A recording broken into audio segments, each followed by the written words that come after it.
한번 따라 하실까요?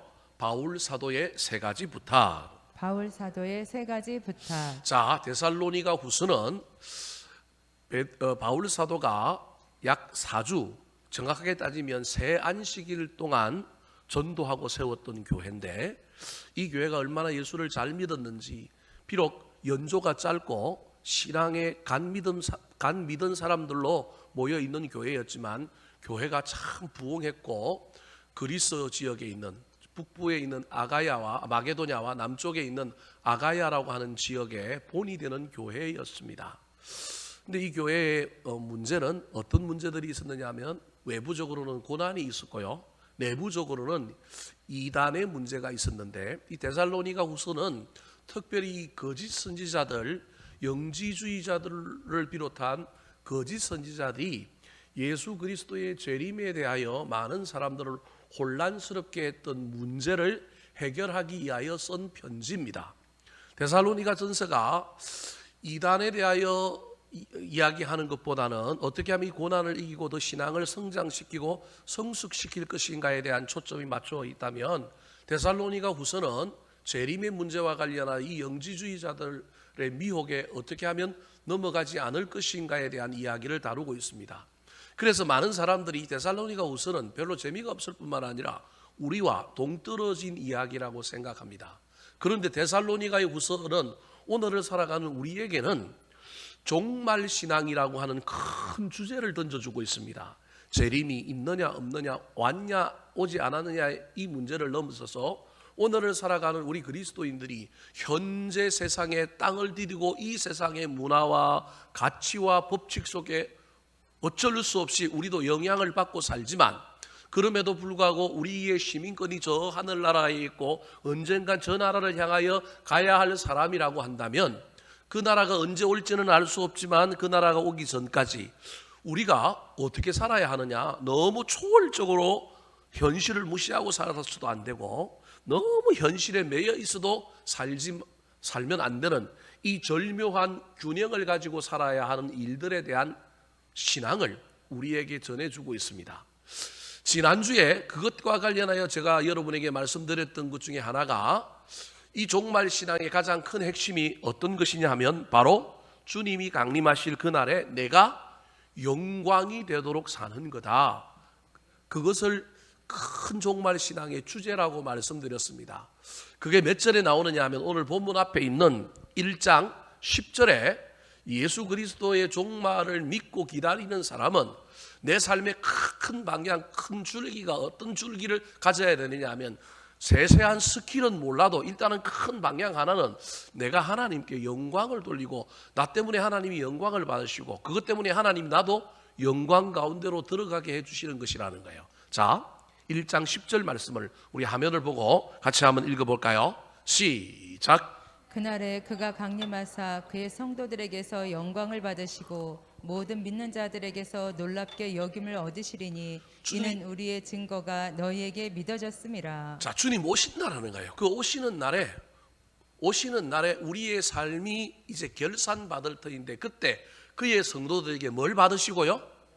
영광을 받으시고 모든 믿는 자들에게 놀랍게 여김을 얻으시리라.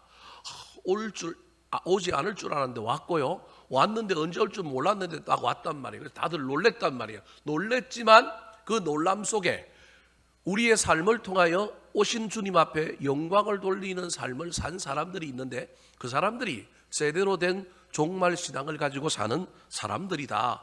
이 큰 흐름, 세세한 스킬은 몰라도 이 큰 흐름은 잊어버리면 안 된다. 그 중에 대표적인 것이 영광이라고 하는 것이 큰 것이 아니라 우리 현실 앞에, 우리의 삶 앞에 주어진 고난을 뭐 하는 거라고요? 이기는 게 영광, 주님께 영광 돌리는 거라는 거예요. 우리는 자꾸 영광 돌리면 뭐 큰 일을 하고요, 합격하고요, 뭐 상을 받고요, 뭐 사업을 크게 하고 뭐 이런 것도 영광이지만, 제일 중요한 것이 바로 이 고난을 이김으로 주님께 영광 돌리는 거예요. 오늘 본문 말씀에는 이 영광이 되는 성도들이 조금 더 구체적으로 들어가서 이제는 이 미혹하는, 특별히 재림과 관련하여 혼란스럽게 하는 사람들과 관련하여 큰 방향, 영광이라고 하는 그 대전제 속에 구체적으로 어떻게 살아야 할 것인지를 사도 바울이 세 가지를 부탁하고 있습니다. 그 부탁의 시작이 1절입니다. 그래서 이 1절을 보면 사도 바울이 부탁하고 있다는 걸 알 수 있습니다. 자, 1절 말씀 같이 한번 읽어볼까요? 시작. 형제들아 우리가 너희에게 구하는 것은 우리 주 예수 그리스도의 강림하심과 우리가 그 앞에 모임에 관하여. 자, 우리가 너희에게 구하는 것, 부탁하는 것, 요구하는 것이 있는데 이걸 좀 들어주라.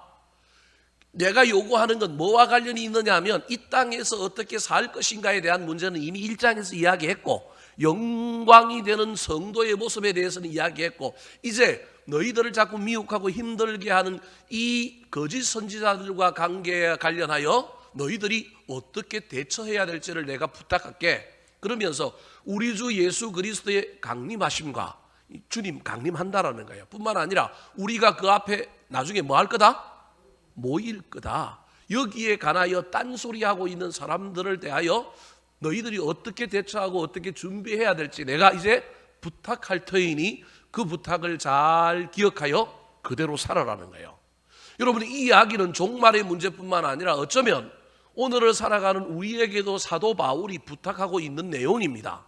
특별히 긴장과 갈등으로 공동체가 어려움을 당할 때, 때로는 우리 삶에 예수 믿는 것에 대하여 때로는 고난 때문에 누군가가 악한 마귀가 사람을 통하여 또는 상황을 통하여 우리를 미혹할 때, 그 미혹을 이기고 주님 오시는 날에 내가 천국 갈 것이고 우리 주님 앞에 서게 될 그 놀라운 영광을 바라보면서 우리가 어떻게 살아야 하는지를 우리에게 교훈하고 있다고 적용할 수 있다는 거예요.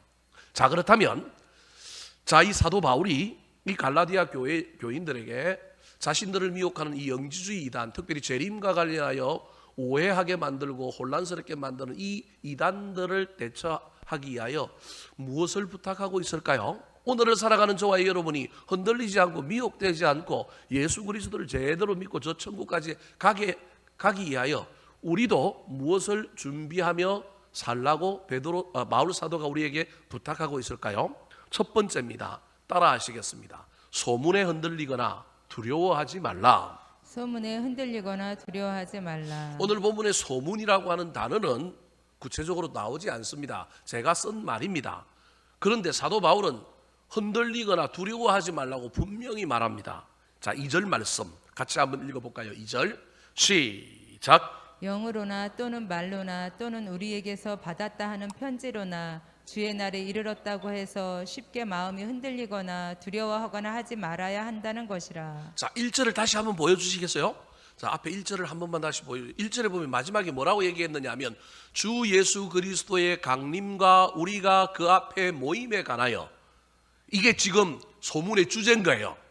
어떤 사람들이 소문을 내는데 그 소문의 주제가 뭐냐 하면 예수 그리스도의 강림, 즉 재림과 재림 이후에 우리가 하나님 앞에 모여서 그 천국의 잔치, 어린 양의 혼인 잔치에 참여할 그 놀라운 천국 잔치의 그 모임에 관하여 어떤 사람들이 얘기를 한다라는 거예요. 그 얘기들이 막 소문으로 들려온다는 거예요. 그 소문의 통로가 세 개인데 첫 번째가 영, 두 번째가 말, 세 번째가 뭐라고요? 편지라는 거예요. 저 영이라고 하는 건 소위 말하는 직통계시, 내가 환상을 봤는데 예수 그리스도의 재림과 우리가 천국에서 혼인잔치에 참여한 그 모임에 관하여 내가 이런 환상을 봤다. 누군가가 이렇게 얘기하는 거예요. 내가 직통계시로 하나님의 음성을 들었는데 그 문제와 관련하여 그냥 예수 그리스도의 재림이라고 그냥 요약합시다. 그 재림에 대하여 내가 영어로 직통계시를 받았다.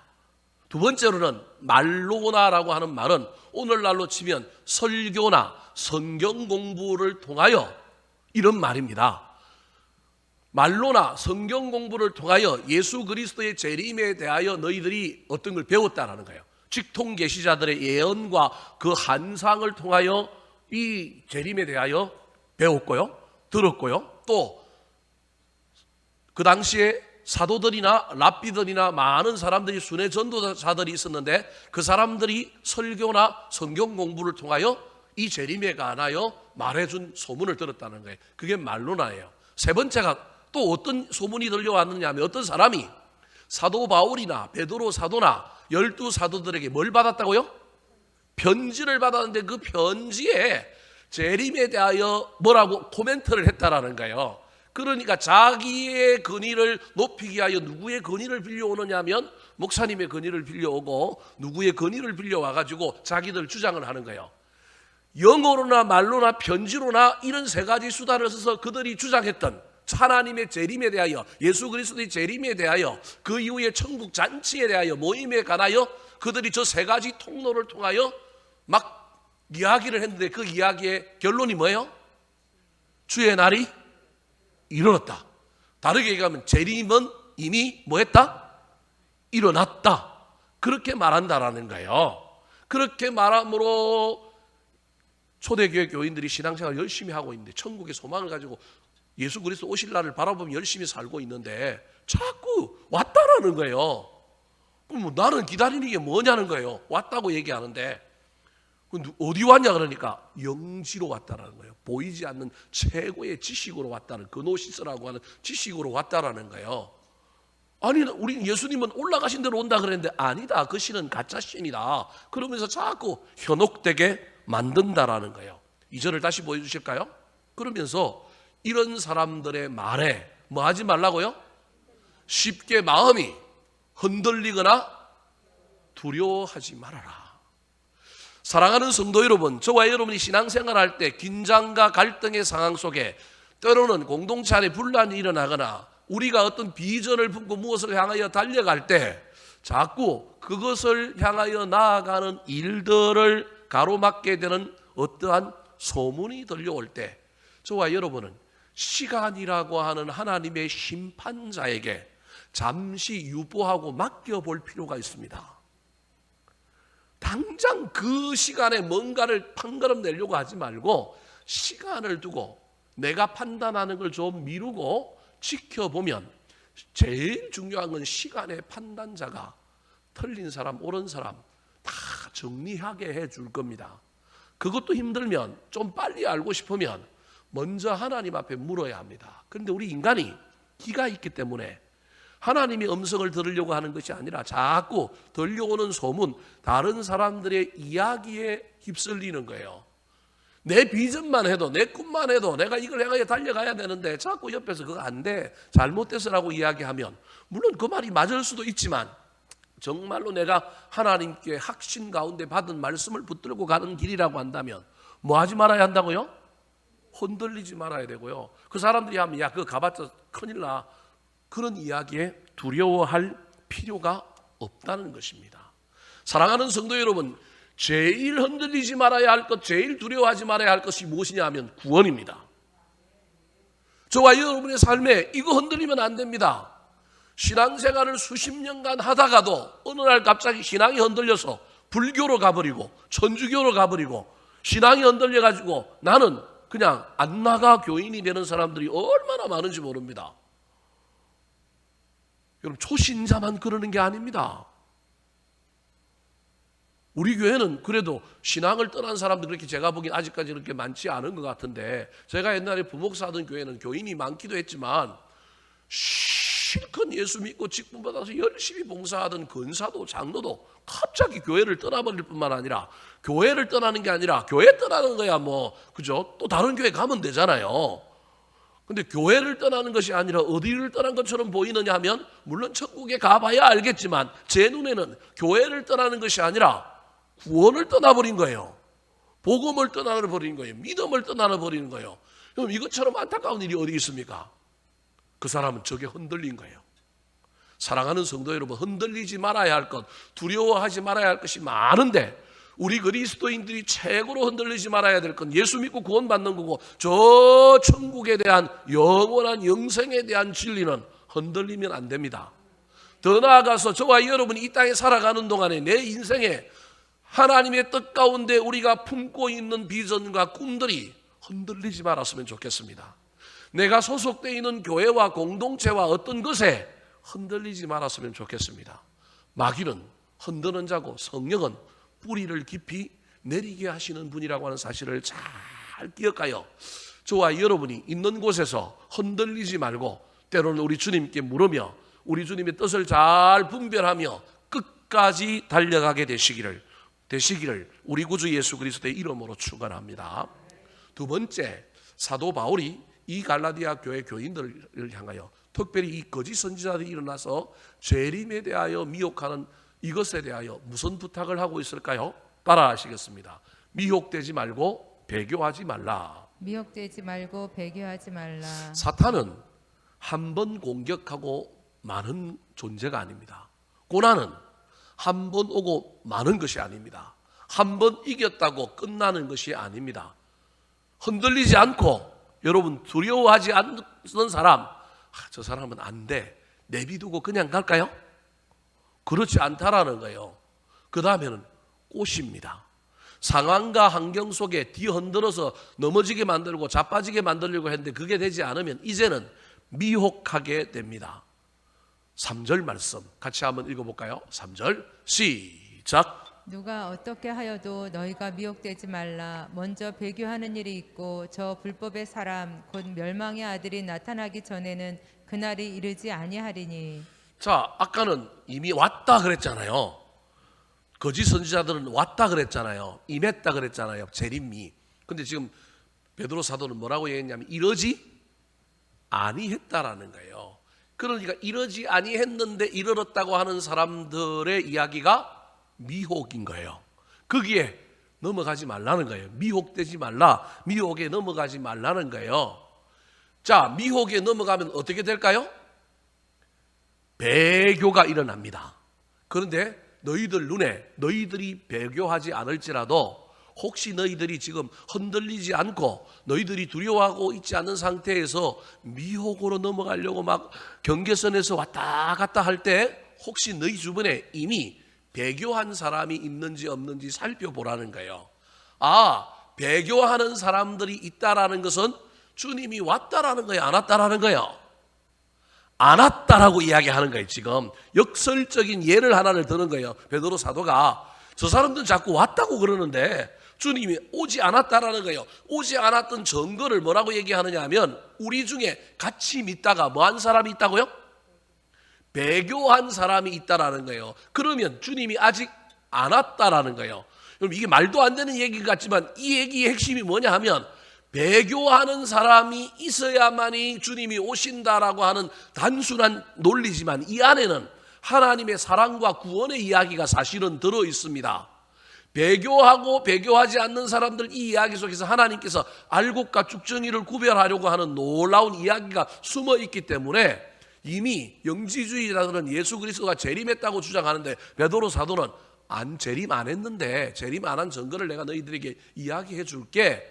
두 가지를 이야기하는데 하나는 뭐 하는 사람이 나오느냐 하면 배교하는 사람들이 나오고 또 다른 하나는 불법의 사람들이 나온다라는 거예요. 불법의 사람 곧 뭐라고요? 멸망의 아들들이 나온다라는 거예요. 여러분 이제 이거는 조금 다른 이야기인데 같이 믿다가 신앙을 떠나는 배교하는 사람이 나오는가 하면 그래서 여러분 죄송한 이야기지만 한국의 기독교의 지형이 엄청 바뀌거나 전 세계의 기독교의 지형이 엄청 바뀌는 날이 올 수 있다라는 거예요. 제가 이상한 이야기를 하니까 여러분들이 전혀 우리는 그냥 온 세계에 복음을 전하고 예수 믿는 사람들이 많아지면 주님이 오실 거라고 생각하는데요. 성경을 자세히 읽어보면 많아졌다가 어떻게 된다고요? 배교하는 사람들이 나온다라는 거예요. 그러면 주님 오실 날이 가까워진다라는 거예요. 그런데 우리 내부에서 배교하는 사람들이 나오는가 하면 그 다음에 다시 한번 3절을 보여주실까요? 외부에서는 어떤 사람들이 나타나느냐 하면 누가 나타나요? 불법의 사람, 멸망의 아들들이 나온다는 거예요. 저게 불법과 멸망이라고 하는 저 이야기 속에 어떤 의미가 들어있느냐 하면 소위 말하는 적그리스도 또는 우리를 핍박하는 핍박자인 거예요. 저 시대에는 로마 황제 네로라든지 칼리큘라라든지 뭐 이런 사람들이 도미티안이라든지 이런 사람들이 저 불법의 사람이요 멸망의 아들인 거예요. 저 사람들은 무슨 일을 해도 하나님의 관점에서 보면 그 하는 일이 뭐라고요? 불법이라는 거예요. 저 사람들은 무슨 일을 해도 나중에 보면 자기도 멸망당하고 다른 사람들도 뭐 하는 길로 끌고 간다고요? 멸망의 길로 끌어가는 사람이라는 거예요. 쉽게 얘기하면 안에서는 어떤 사람들이 나타나느냐면 배교하는 사람들이 나타나고, 바깥에서는 뭐 하는 사람들이 난다고요? 멸망의 사람들, 즉 불법의 사람들이 나타나서 믿는 자들을 뭐 하기 시작한다고요? 핍박하는 일이 일어난다라는 거예요. 이때가 종말이다. 이때에 가까우면 종말의 어떠한 부분들이 있다라고 이해하면 된다라는 거예요. 여러분, 저 이야기가 무슨 이야기일까요? 왜 저런 이야기를 할까요? 우리가 기준적으로 교회에서 배우고 아는 이야기는 온 세상에 복음이 전해져야 되고 수많은 사람들이 막 주께로 막 돌아와야 되는데 왜 저런 이야기를 하느냐? 이게 대한 정답은 제가 세 번째에서 좀 더 자세히 설명하겠지만, 저 이야기 속에 우리가 알고 있는 신앙의 기본 도식하고 다른 하나님의 놀라운 법칙이 사실은 저 안에 있는 거예요. 왜냐하면요, 현대의 신앙은, 오해하지 말고 들으세요. 현대의 신앙은 신앙의 모습이 인간의 눈으로 판별되는 모습하고는 우리 하나님이 보시는 중심을 보시는 것하고는 다를 수 있다는 거예요. 근데 그 다름이 언제 드러날 수밖에 없느냐 하면 고난과 핍박의 순간에 드러난다는 거예요. 그래서 그 고난과 핍박 속에 때로는 우리 쪽에서 배도하여 나갈 때 진짜 신앙인 사람은 그럼에도 불구하고 그 사람들에게 미혹되어 따라가는 사람이 아니라 뭐 하는 사람이냐면 그 자리를 지키는 사람들이고, 그 다음에 외부에서 핍박의 충격이 들어와 불법의 사람, 멸망의 아들이 나타나서 막 우리를 힘들게 할지라도 진짜 신앙은 이게 최고의 가치이기 때문에 이걸 붙들고 그 고난을 그냥 정면으로 맞으면서도 그 자리를 지키는 사람, 이 사람들이 진짜 하나님 나라에 뭐한 사람들이라고요? 합당한 사람이라는 거예요. 이 판별이 있어야만이 우리 주님께서 이 세상에 정말로 재림과 천국과 지옥, 양과 염소, 오른쪽과 왼쪽을 가를 수 있다는 거예요. 근데 우리는 자꾸 하나님의 사랑 때문에 많아지는 것에 대한 이야기를 하는데, 많아지는 건 많아집니다. 근데 어느 순간에 많아졌다가 이게 확 역전되는 순간이 오면 이때가 하나님의 때라는 거예요. 그래서 구약 성경을 비롯한 성경의 가장 핵심적인 사상 가운데 하나가 남은 자라고 하는 사상이 있는 이유도 여기에 있어요. 베드로가 이 사상에 뭐 완전히 근거하여 지금 논리를 주장하고 있는 건 아니지만, 이 데살로니가 교회 교인들을 향하여 지금 뭐라고 얘기하고 있느냐면, 야, 너희를 미혹하는 사람들이 나타나도 너 두려워하거나 흔들리지 마라. 그 자리에 있어라. 그런데 그 다음에 어떻게 할 거냐면, 너희를 뭐 하는 사람들이 나오느냐 하면, 내부에서는 뭐 하는 사람이 나오느냐 하면 미혹하는 사람이 나오는, 그게 거짓 선지자들이잖아요. 미혹하는 사람들 때문에 어떤 일이 벌어지느냐 하면 뭐 하는 사람이 생겨요? 배교하는 사람이 생기는데 그 사람들 따라가지 마. 배교하는 사람들만 생기는 게 아니라 어떤 사람들이 생긴다고요? 불법의 사람, 멸망의 아들들이 나타나서 바깥에서 우리를 공격할 텐데 그거 견디지 못하고 또 뭐 하는 사람도 있다고요? 배교하는 사람이 있다는 거예요. 그러니까 배교가 두 종류인데, 하나는 안에서 일어난 사람들 때문에 배교하는 사람이 있고, 또 다른 하나는 바깥에서 들어온 영향력과 공격 때문에 배교하는 사람들이 있다는 거예요. 그러니까 사실은 저 3절은 미혹되지 말라라고 이야기하지만 궁극적으로 이야기하는 건 뭐 하지 말라는 거예요? 배교하지 말라는 거예요. 그러면서 너희들이 긴장하고 너희들이 정신을 차리고 깨어 있어야 되는데, 깨어 있는 건 배교하는 일들이 우리 주변에서 일어나고 불법의 사람들, 멸망의 아들들이 우리를 막 공격하고 우리를 고난 가운데 처할 때 그런 건데, 야, 그러면 그 불법의 아들, 멸망의 아들, 불법의 사람들이 구체적으로 어떤 사람인지 내가 설명해 줄게 하면서 설명하는 것이 몇 절이냐면 4절입니다. 4절. 자, 4절 말씀 같이 한번 읽어볼까요? 시작. 그는 대적하는 자라 신이라고 불리는 모든 것과 숭배함을 받는 것에 대항하여 그 위에 자기를 높이고 하나님의 성전에 앉아 자기를 하나님이라고 내세우느니라. 자, 보십시오. 배교하는 자와 그 다음에 바깥에서 우리를 힘들게 하는 불법의 아들, 멸망하는 자들의 공통된 특징을 설명하는데, 첫 번째가 뭐 하는 자라고요? 대적하는 자. 두 번째가 어떤 자라고요? 자기를 높이는 자, 교만한 자.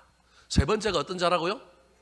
자기를 하나님이라고 내세우는 자. 여러분, 저기 자기를 하나님이라고 내세운다 할 때 저 이야기는 내가 자칭 신이다, 내가 자칭 하나님이다라고 이야기하는 그런 이야기가 아니라 내가 주인이라는 거예요. 내가 내 인생의 주인이라는 거예요. 내가 내 삶의 주인이라는 거예요. 이걸 더 넘어가면 내가 온 세상의 주인이라는 거예요. 그때 진짜 이제 하나님이라고 얘기하는 것과 연계되어 있는 이야기인 거예요. 그래서 하나님의 성전에 앉아 자기를 뭐라고요? 하나님이라고 내세운다는 거예요. 그럼 저건 교주잖아요.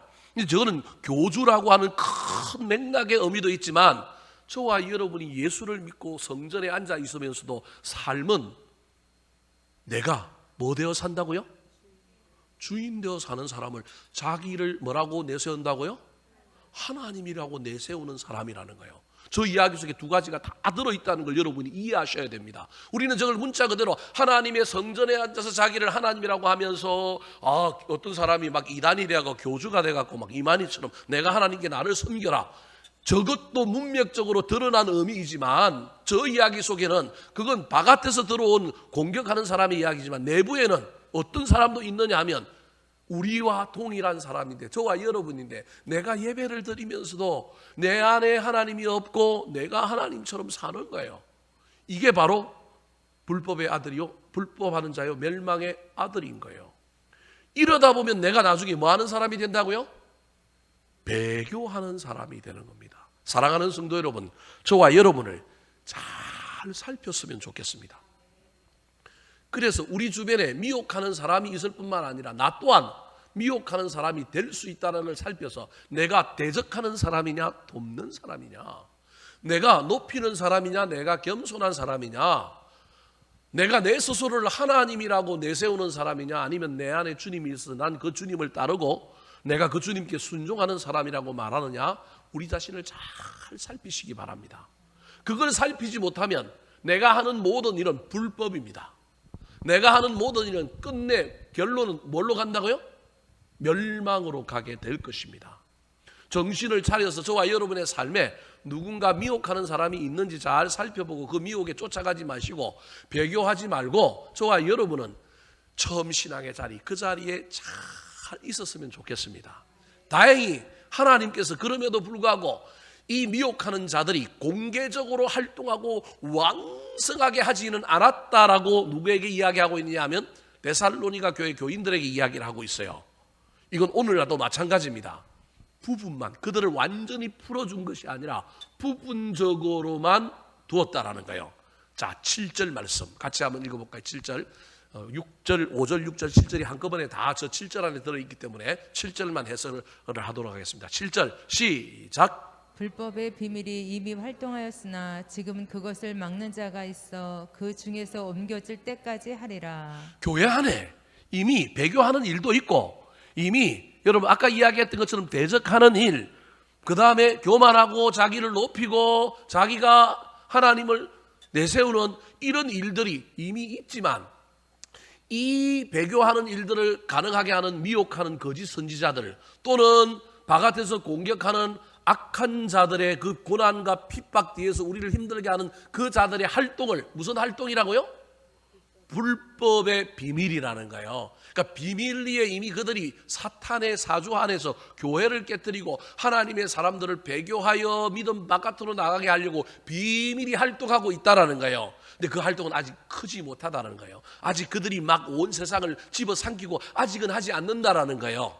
왜냐하면 뭐가 있어서? 그것을 뭐 하는 자가 있어서?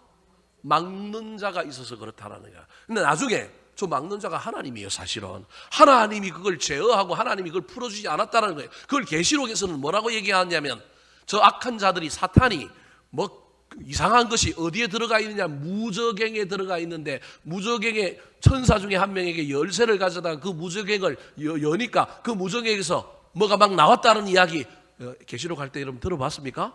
아니면 여러분 집에 가서 한번 계시록 읽어보십시오. 가두어 놓고 있던 것들이 나중에 나올 때가 있어서 그들이 엄청나게 활동하여 이제 미혹이 아니라 핍박하고 막 우리를 엄청나게 할 때가 온다라는 거예요. 그걸 계시록의 용어로 치면 7년 대환란인 거예요. 근데 그 7년 대환란이 오기 전에 너희들이 지금 벌써 이 배교에 대한 이야기, 불법의 사람, 멸망의 아들들이 우리를 할 수 있는 이 이야기들 속에 충분히 뭐 하라는 거냐면 연습하라는 거예요. 제가 보기엔 한국 교회는 일제시대 때 6.25 때 이 연습을 했습니다. 그런데 오늘날 한국 교회가 잘 살면서부터 이 연습이 희미해져 가고 있는 거예요. 그래서 우리가 장차 올 고난이 언제 올지는 알 수 없지만 우리 역사 속에, 한국의 기독교 역사 속에 또 어떤 그런 일들이 있을지 모르겠지만 우리가 이걸 잘 견딜까? 우리가 이걸 잘 넘었을까? 연습하여 이것보다 우리 인생 살아 있을 때 또 다른 소위 말하는 주님이 진짜 오실 때 7년 대환란이 올지 안 올지는 모르겠지만 그때 우리가 이 연습들을 한 잘 결과를 가지고 버틸 수 있느냐 없느냐 생각해 봐야 됩니다. 지금 베드로 사도가 데살로니가 교회 교인들을 향하여 자, 지금 너희들에게 이단들이 들어와서 재림이 왔다 그러고 예수는 거짓 신이라 그러고 막 이런 이야기를 하는데, 야, 거기 넘어가지 마. 거기에 안 넘어가야, 흔들리지 말고 미혹되지 말고 예수 그리스도를 잘 섬겨야 앞으로 더 큰 것이 올 거야. 지금은 막아서는 자들 때문에 그들이 뭐 한다고요? 아무 활동을 못하고 제대로 못하고 어떻게 활동해요? 비밀이 활동하고 있다는 것 뿐이에요. 제가 이제 이야기하는 게 여러분 오해하지 말고 들으십시오. 이걸 조금만 비틀면 이제 정강훈 목사가 하는 이야기가 되는 거예요. 오늘날 저 386 세대가 정부가 비밀리 지금 활동하고 있다가 누가 정권을 잡으면 이 나라는 공산화되고 뭐가 되고 막 중국하고 손잡아갖고 뭐가 어떻게 되고 막 이런 이야기들이 근거가 여기서 나오는 거예요. 여러분들이 왜 그 사람들이 그런 얘기를 하는지 전혀 이해를 여러분 못했죠? 근데 그 이야기의 핵심이 이런 해석들 속에 들어있는 거예요. 근데 그걸 너무 지나치게 해석하는 측면이 제가 보기엔 있긴 한데, 중요한 건 저와 여러분의 삶에 가장 평안할 때도 가장 안정할 때도 우리 삶 속에 여러분 우리를 미혹하게 만들고 우리를 흔들리게 만들고 그런 일들 속에 저와 여러분이 어떻게 하면 자리를 지키느냐. 처소를 떠난 천사가 마귀예요. 천사라니까요. 저와 여러분이 천사지만 어떻게 하면 흔들리지 않고 미혹되지 않고 어떻게 하면 배교하지 않을 거냐. 이게 이 초대교회, 특별히 데살로니가 교회 교인들에게 가장 중요한 이야기란 말이에요. 그래서 베드로가 그 얘기를 하는데, 너희들이 지금 견디고 너희들이 지금 미혹되지 않고 너희들이 지금 두려워하지 않고 너희들이 배교하지 않는 이 이야기는 단순히 너희 시대의 이야기뿐만 아니라 장차 더 큰 고난, 더 큰 환란이 오고 우리 안에 더 큰 거짓 선지자들이 나올 터인데, 그때 너희들이 백신 주사 맞은 것처럼 이 일을 잘 견디고 통과함으로 말미암아 너희들이 깨어 있음으로 말미암아 이제 더 그것들을 잘 견디고 끝까지 갈 거라는 거예요. 또 다른 하나는 아까 막고 있다 그랬잖아요. 7절에 그 막고 있는 이유는 저들이 일어나서 저기 보십시오. 불법의 비밀이 이미 활동을 하였지만 지금은 그것을 막는 자가 있는데, 막는 자가 있는 이유는 여러분, 불법의 활동으로 인하여 배교하는 사람들도 있지만 아직 뭐 해야 될 사람도 있는 거예요. 수요일날 했잖아요. 베드로 사도가 죽게는 하루가 1000년 같고 1000년이 하루 같고, 그러니까 그 불법의 비밀의 활동을 시작하는 사람들을 풀어주지 않고 그래도 막아서고 있는 이유는 뭐 할 사람이 아직 남아있다라는 거예요. 구원할 사람이 있다라는 거예요. 이게 두 가지가 지금 동시에 이루어지고 있는 거예요. 어떤 시대마다 고난이 있고 어떤 시대마다 교회가 갈라지고 어떤 시대마다 막 역사의 어떤 기독교가 핍박을 당하는 이 일들 속에 저와 여러분이 가져야 될 두 가지 생각은, 이때 우리가 잘 견뎌야 되는데 이걸 잘 견뎌야만이 더 큰 것이 올 때 이길 수 있다라고 하는 논리와, 근데 이건 세 발의 피라는 거예요. 하나님이 이건 진짜 큰 고난과 환란이 있는데 이걸 막고 있는 이유는 뭐 할 사람이 있다라는 거예요? 구원할 사람이 있다라는 거예요. 이 두 가지를 동시에 지금 데살로니가 교회 교인들을 향하여 배교하지 말고 너희들은 이 고난에서 내성을 키우고 백신을 맞고 힘을 길려가지고 주님이 막고 서고 있는 자들을 풀어주기 전에 너희들이 더 많은 영혼을 말하는 거예요. 구원해라라고 하는 의미가 이 안에 같이 들어있는 것입니다. 사랑하는 성도 여러분, 코로나19로 말미암아 저와 여러분이 참 어려운 시절을 살아갑니다. 그래서 우리 스스로를 지키기에도 얼마나 힘이 드는지 모릅니다. 그래서 제가 보기엔 이제 11월 1일부터 이제 교회도 몇 프로 모일 수 있어요? 50% 모일 수 있어요. 50%. 우리는 450석이니까 몇 명 모일 수 있어요? 220명 모일 수 있어요. 그 말은 기존에 나오던 사람 다 나와도 돼요, 안 돼요? 돼요. 거기다가 백신 맞은 사람은 50% 안에 카운팅을 안 해요. 그러니까 220명 플러스 백신 맞은 사람, 2차까지 다 접종한 사람까지 치면 몇 명까지 모일 수 있어요, 우리는? 제가 보기 300명 이상 모여도 끄떡 없어요. 법적으로는 방역 체계 안에서는 문제 없어요. 뭐만 안 먹으면 되느냐 하면 밥만 안 먹으면 돼요. 지금 법상으로는 밥만 안 먹으면 돼요. 제가 무슨 얘기를 하려고 이제 이 얘기를 하느냐 하면, 여러분 보십시오. 이 코로나19라고 하는 상황이 우리에게 가져다 준 이 놀라운 이야기 속에, 여러분, 어쩌면 저는 이 이야기가 하나님께서 이 모든 일들 가운데 어떤 때로는 우리를 향하여 좀 순기능적으로 우리를 훈련시키려고 하는 것이 이 안에 담겨 있다고 한다면, 이게 막 악한 마귀의 장난만 있는 것이 아니라 하나님께서 이 뒤에 어떻게 좀 우리를 통하여 이 일을 훈련시키려고 하는 이유가 있다고 그런다면, 그 이유를 우리가 무엇을 발견해야 될까? 단순히 막 교인 숫자가 줄고 교회가 힘들고 쭈그러들고 이런 정도만이 우리가 가져야 될 생각일까? 여러분, 분명히 50% 해도 이제는 이제 나올 사람은 이미 이제 나올 거고요. 안 나올 사람은 그래도 뭐 할 거예요? 안 나올 거예요. 수많은 이제 교회 안에 어려움들이 생길 거라는 거예요. 지금 이제 큰 교회들은 99명이라고 하는 숫자에 갇혀가지고 거의 대면 예배를 못 드렸어요. 왜냐하면 조를 짜갖고 교회당 안에 들어와서 99명 예배 드리려고 그러면 막 피 튀긴단 말이에요. 그러니까 차라리 누구는 오고 누구는 안 오고 막 그렇게 하지 말고 그냥 지금 현재 큰 교회들은 대부분 다 무슨 예배 드릴까요? 비대면 온라인 예배 드립니다. 큰 교회들은 교육자들, 장로님들 그 정도만 그 안에서 예배 드리고요. 간혹 어떤 사람들이 미친 척하고 그냥 나 오늘 주일 예배 드리겠습니다. 들어오면 교인이 하게 되면 들어오세요. 그렇게 하고 예배 드리고, 공식적으로는 전부 큰 교회들은 다 무슨 예배를 드리는 거예요?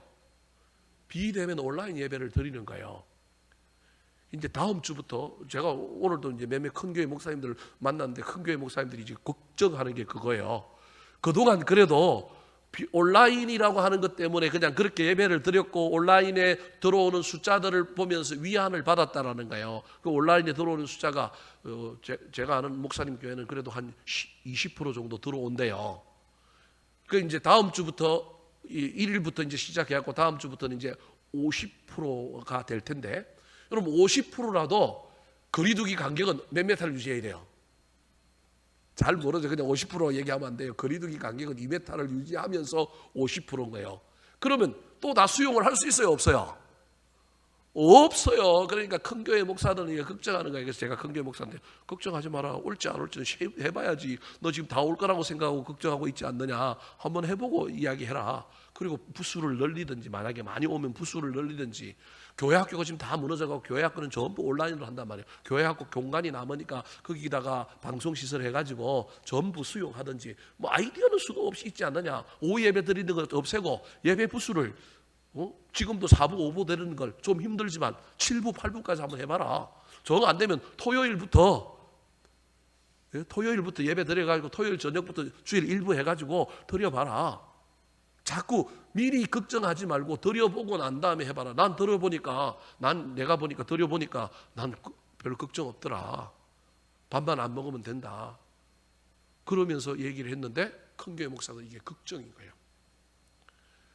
안 올 것 같다라고 하는 생각. 그러니까 옛날과 같은, 만약에 1000명이 모였던 교회면 적어도 500명은 와야 되는데 500명이 안 오고 300~400명 선에서 끝날 것 같은 두려움, 이게 이제 있는 거예요. 그 말은 한국교회가 전체적으로 이번 일들을 통하여, 표현은 좀 죄송하지만 오늘 본문에 나오는 그냥 용어로 쓰면 배교하는 일들, 안 나가 교인들이 대량 양산될 거라는 거예요. 대량 양산될 거라는 거예요. 근데 여러분, 이 이야기 속에 저와 여러분이 그거에 그냥 시각이 꽂혀가지고 한국교회 망했네, 한국교회 힘드네, 이 생각만 가지고 있으면 안 되고, 하나님께서 그래도 코로나19라고 하는 걸 통하여 교회를 힘들게 하고 어렵게 했지만 더 큰 놈이 올 수 있다라는 거예요. 더 큰 놈이 올 수도 있는데, 더 큰 재앙이 올 수도 있고, 더 큰 어려운 상황이 한국교회 안에 올 수도 있는데, 이 일들을 통하여 우리에게 주는 또 다른 시각 하나는, 그럼에도 불구하고 뭘 해야 된다고요? 영혼 구원을 해야 된다니까요. 지금 한국교회가 전부 이거 다 지금 잊어버렸단 말이에요. 영혼 구원을 해야 된단 말이에요. 근데 지금 교회 가자 그러면 이제 막 주변 사람들이 맞아 죽을 판이죠. 교회 가자 그러면 막 이상한 소리를 들을 상황이란 말이에요. 그럼에도 불구하고 오늘날 이 시대에 하나님께서 우리에게 요구하는 건 이 일들을 통하여 알곡과 쭉정이를 가르고 있는 모습도 제 눈에는 보이지만 또 다른 하나는 더 큰 고난이 오면 어떻게 할 거냐, 더 큰 문제가 생기면 어떻게 할 거냐, 그 전에 막아서고 있는 하나님의 그 의도 가운데 우리 하나님께서 지금 무엇을 우리에게 요구하고 있느냐 하면 아직도 내가 더 큰 고난을 너희에게 주지 않는 이유는, 더 큰 어려움이 우리 가운데 일어나지 않는 이유는 구원해야 될 영혼이 있는 것을 깨달으라, 그런 의미가 저는 숨어 있다고 생각합니다. 사랑하는 성도 여러분, 1차적으로는 미혹되지 말고 배교하지 말고 있는 자리에 잘 지키는 알곡들이 되시기 바랍니다. 더 나아가 내가 알곡되었으니 내가 해야 될 일, 알곡되는 걸 넘어서서 또 하나님이 우리에게 요청하고 요구하시는 것 중에 하나가 죽어가는 영혼들, 아직 교회 문턱을 들어오지 못하고 구원의 반열에 들어오지 않은 많은 사람들을 구원하라고 하는 사인이 있음을 기억하여 그 일에 창의적인 아이디어를 내고 열심을 내는 저와 여러분, 우리 교회가 되기를 우리 구주 예수 그리스도의 이름으로 축원합니다.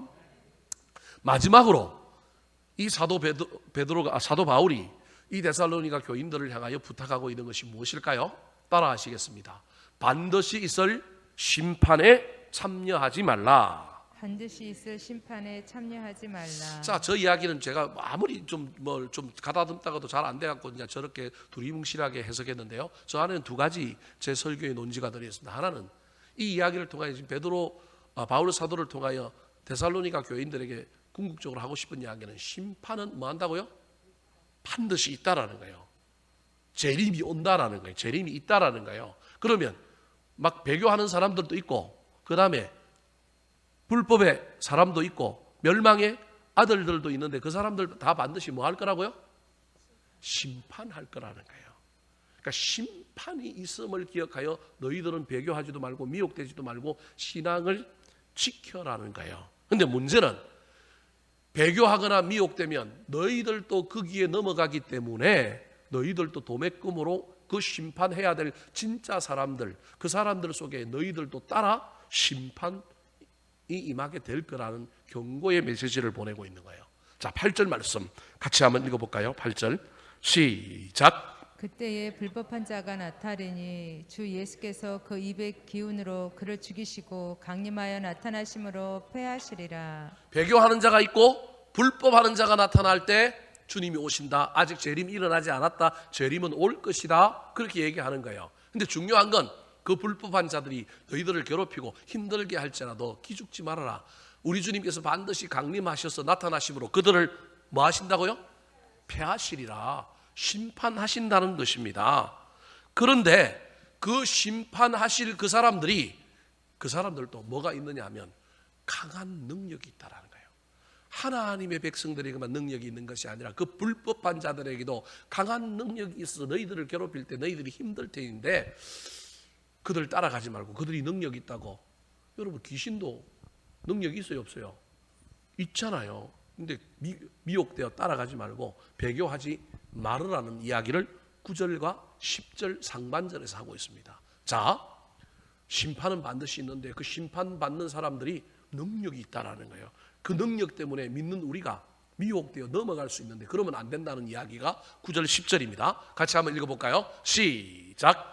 악한 자의 나타남은 사탄의 활동을 따라 모든 능력과 표적과 거짓 기적과 불의의 모든 속임으로 멸망하는 자들에게 있으리니. 자, 보십시오. 사탄의 활동을 따라 그들에게도 아까 불법을 행하는 자들, 그 불법을 나타나는 자들에게 뭐가 나타나냐면 능력이 나타났고요. 뭐가 나타났어요? 표적이 나타났고요. 그 다음에 뭐가 나타났어요? 기적이 나타났잖아요. 그런데 여러분, 그것이 믿는 자들을 속임으로, 그것을 가지고 속임으로, 그 속임이 불의의 뭐라고요? 속임이라는 거예요. 그 속임으로 그들을 배교하여 미혹하여 데려감으로 말미암아 믿는 자들이 멸망하는 자가 되었다. 그 얘기를 저렇게 쓰고 있는 거예요. 멸망하는 자들에게 뭐 한다고요? 있으리니. 그 말은 배교하던 자들이 저 불법을 행하는 자들에게 능력이 있음을 의하여 그들에게 배교하여 넘어갔더니 그들에게 있는 능력이 이 배교하는 자들에게도 뭐 했다고요? 있다라는 거예요. 꽤 매력적이지 않습니까, 여러분? 예수를 믿는 난 기도해도 응답을 안 받는데 거짓 선지자들은 막 병고침을 하면 낫고요, 뭐가 하면 일어나는데요. 나도 그걸 배우고 싶다, 나도 그 능력을 받고 싶다. 그들에게 갔더니 나에게도 능력과 표적과 기적이 나에게도 뭐 했다고요? 나타났다라는 거예요. 그들에게 속임을 당해서 나도 그것에 넘어갔는데 나에게도 이런 능력이 생겼다라는 거예요. 근데 여러분, 그걸 우리 주님은 뭐라고 얘기한다는 거예요? 멸망하는 자들이라는 거예요. 배교한 자들이 그들에게 넘어가서 그 능력을 받았지만 그 능력이 멸망하는 자들에게 뭐 하리니? 있으리니. 꽤 매력적이지 않습니까? 멸망당하든지 말든지 나도 한번 그 능력 받아갖고 한번 있었으면 좋지 않겠습니까? 그러니까 사람들이 미혹되어 배교하여 그 악한 거짓 선지자들에게 뭐 한다고요? 넘어가는 거예요. 여러분, 신천지 교인들 중에 특별히 청년들에게 물어보십시오. 그들이 신천지 교리가 그들에게 얼마나 매력적이고 얼마나 능력이 있는데요. 넘어간다니까요. 넘어가는 거예요. 자, 11절 12절 그 넘어간 자들을 향하여 뭐라고 얘기할까요? 자, 시작. 이러므로 하나님이 미혹의 역사를 그들에게 보내사 거짓 것을 믿게 하심은 진리를 믿지 않고 불의를 좋아하는 모든 자들로 하여금 심판을 받게 하려 하심이라. 저 이제 난해 구절 중에 하나인데요. 특별히 저기 보니까 거짓 것을 뭐하게 한다고요? 믿게 하심. 하나님 이상한 사람이네. 우리 하나님 이상한 분이네. 우리 하나님 선이신 하나님이 거짓을 믿게 하시느냐? 직접 했다는 얘기가 아니라 하나님이 역사 속에 모든 주권을 가지고 계시는 분이다. 그래서 악한 마귀 사탄에게 미혹되는 일들을 저렇게 표현하고 있는 거예요. 우리가 미혹되어 그것을 믿게 됨으로 말미암아 우리는 진리를 알매도 불구하고 진리를 믿지 않고 불의를 좋아하는 그러한 모든 자들과 함께 동일하게 되므로, 다르게 이야기하면 여러분, 그냥 쉽게 얘기하면 내가 예수를 믿어서 난 알곡이라고 생각했는데 진짜 알곡인지 아닌지를 하나님께서 지금 뭐 하고 있는 거예요? 테스트 하는 거예요. 테스트. 이 테스트를 통과하는 일들을 통하여 내가 알곡인지 아닌지 알게 됨으로 말미암아 지금 하나님께서 불법하는 자들을 일으키고 거짓 선지자들을 일으키고 영지주의자들을 일으켜갖고 재림이 이미 이르렀다 이런 이야기들을 막 하고 우리를 막 혼란스럽게 하고 곤혹스럽게 하는 것은 하나님이 에덴 동산에 선악과 줘갖고 아담과 하와를 그냥 괜히 시험 들게 만드는 것이 아니라 그것이 구원의 기준이라는 거예요. 그것이 우리 하나님께서 유일하게 그 사람의 신앙과 믿음을 판별하는 중요한 일 가운데 하나라는 거예요. 그래서 저와 여러분이 너무 능력을 사모하고 너무 표적을 사모하고 너무 기적을 사모하다가 원래 하나님이 심판하려고 했던 사람들, 그 사람들은 누구냐? 불법의 사람들이에요. 멸망의 아들들이에요. 그 사람들을 우리가 부하내동하여 배교하여 따라감으로 말미암아 그들이 가지고 있는 것에 대하여 우리가 호흡하고 그것을 소유하고자 하는 열망 때문에 진리를 믿지 않고 불의를 좋아하는 사람들이 됨으로 말미암아 하나님의 원래의 목적은 누구를 심판하는 거냐면 거짓 선지자들, 하나님의 원래 목적은 이단들, 하나님의 원래 목적은 그런 사람들을 심판하려고 하는데 그 심판에 누가 쫓아가 있다고요? 믿는 자들 중에 배교하는 자들이 쫓아가게 된다. 우리 입장에서는, 믿는 우리 입장에서는 안타까운 현실이지만 하나님의 입장에서는, 우리 입장에서는 그 사람들이 원래 믿었기 때문에 그쪽으로 가서 심판을 받으니까 아까운 것이지만 하나님의 입장에서는 이 사람들은 원래 뭘 받은 사람들이라고요? 믿음이 없는 사람이요 구원이 없는 사람이라서 이들과 함께 심판을 받게 된다라는 겁니다. 그래서 저와 여러분 속에 혹시 친구 따라 강남 간다고 이단들을 심판하고 악한 자들을 심판하는 이 심판에 우리가 배교함으로 말미암아 어울려 같이 가서 함께 심판받는 자가 되면 큰일 나는 거예요. 그래서 베드로가 너무 안타까운 나머지 지금 마지막에 뭐라고 얘기하고 있느냐 하면 하나님이 미혹의 역사를 그들에게 보내서 지금 뭐하고 있냐면 테스트하는데 이 테스트에 너희들이 넘어가서 배교하는 행위를 하지 말고 너희들은 여전히 그 자리를 지킴으로 말미암아 심판받는 자가 되지 말라는 거예요. 여러분, 그러므로 에덴 동산에 있었던 선악과의 이야기는 그 시절에 그 이야기로 끝나는 것이 아니라 오늘날 우리의 삶에 여전히 있는 이야기라고 하는 사실을 기억해야 합니다. 아담이 하와에게, 하와가 뱀에게 미혹되어 넘어가는 것처럼 저와 여러분이 한 끗 차이로 우리의 신앙의 모든 것을 잃어버릴 수 있다는 사실을 잘 기억하여 절대 친구 따라 강남 가지 마시고 우리는 친구 따라 좋은 저 천국에 가서 좋은 사람들 만나고 좋은 사람들 때문에 신앙이 성장하고 성숙하게 되는 아름다운 믿음의 공동체들을 만들어가게 되기를 우리 구주 예수 그리스도의 이름으로 축원합니다. 한번 따라 하실까요? 바울 사도의 세 가지 부탁. 바울 사도의 세 가지 부탁. 소문에 흔들리거나 두려워하지 말라. 소문에 흔들리거나 두려워하지 말라. 미혹되지 말고 배교하지 말라. 미혹되지 말고 배교하지 말라. 반드시 있을 심판에 참여하지 말라. 반드시 있을 심판에 참여하지 말라.